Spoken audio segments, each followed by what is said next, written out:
আজকে আসুন 19 তারিখের সমাবেশ শাহবাগের নাগরিকদের সমাবেশ, 19 তারিখের সমাবেশ পল্টনের জনগণের সমাবেশ,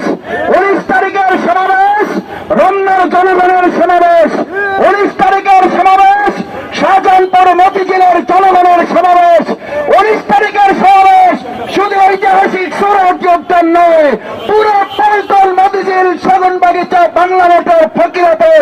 জনগণের লোকে লোকারণ্য হয়ে ঢাকার সমাবেশে পরিণত হবে ইনশাআল্লাহ। আসুন বাংলাদেশ জামাত ইসলামী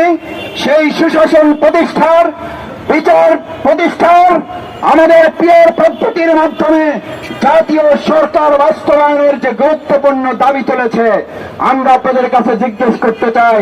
জাতীয় সরকার বিনির্মাণ, অবৈধ অস্ত্র বন্ধ করা, কালো টাকা বন্ধ করা, পেশি শক্তি বন্ধ করা, আমাদের প্রফেশনাল রিপ্রেজেন্টেশনের কোন বিকল্প আছে? যারা কালো টাকা দিয়ে ভোট কিনতে চাইবে তারাই পিয়ার পদ্ধতির বিরোধিতা করবে।